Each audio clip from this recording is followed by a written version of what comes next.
Hello, my name is Tiara Colvin, and this is my Code 5351 grant proposal presentation. I decided to do my grant proposal on behalf of Alternatives for Girls. Now, let's get into the background and history of Alternatives for Girls. Alternatives for Girls was originally founded in 1985 by concerned residents in the Southwest Detroit metropolitan area. They originally were very small and only serviced 5 clients and operated out of a church. In 1998, the program expanded beyond their original expectations and decided to file incorporation papers to become a nonprofit organization.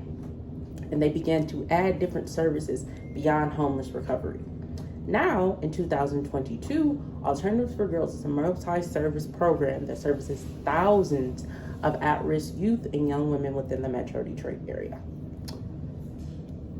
The mission for Alternatives for Girls is to help homeless and high-risk girls and young women avoid violence, teen pregnancy, and exploitation, and help them to explore and access the support, resources, and opportunities necessary to be safe, to grow strong, and to make positive choices in their lives. The goal is to service homeless and at-risk young women. Now the project description. While Alternatives for Girls is a multi-service program, the specific program that I'm requesting funding for is their outreach program. The Alternatives for Girls outreach program helps teens and young women engage in high-risk activities such as prostitution, drug use, and gang involvement, and transitions them to safe choices and healthier lifestyles. Alternatives for Girls Safe Choices Street Outreach Team provides services to young women who are within a 50-mile radius. They go out every night from 6 p.m. to 9 p.m. to assist these young women. They go out in teams into the community and provide harm reduction kits, referrals to different shelters, housing opportunities, and other life-saving support services, especially within the healthcare industry. However, they need a little help to further their mission. Which brings us to the budget portion. Currently, COVID-19 is still running rampantly throughout the entirety of the U.S. A major point of the grant requirements was that it helps decrease racism and increase health accessibility for minority communities.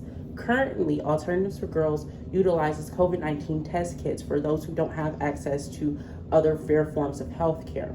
The cost of these COVID-19 test kits is $130 per kit. So, $1,464 will be utilized to purchase COVID-19 test kits. The next will be to hire an LPN. The average salary for an LPN is $12 per hour, which brings us to a salary of $24,000 per year if they decide to work part-time. $24,000 out of the $50,000 requested funds will be utilized to hire an LPN.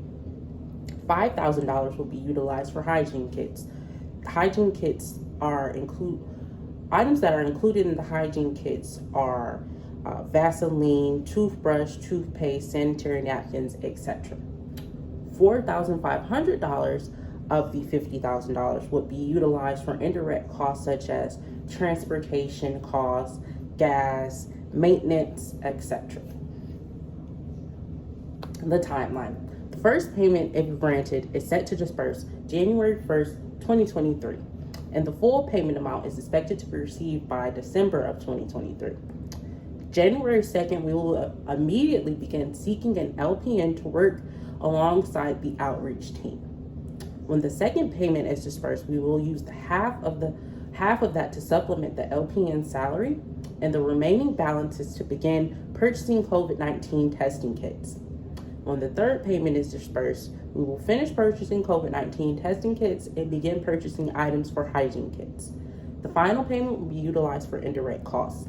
The timeline was organized in a way from the most important thing to the least important. Currently, we do have hygiene kits, so it's necessary to continue to build supplies to supplement those kits, but we are in emergent need of an LPN.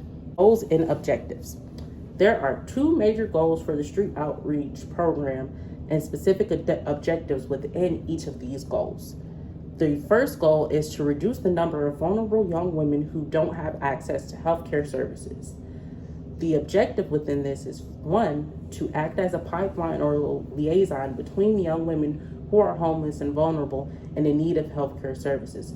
The second objective is to provide young women with harm reduction kits. The third is to provide young women with sanitary supplies and other forms of hygiene products.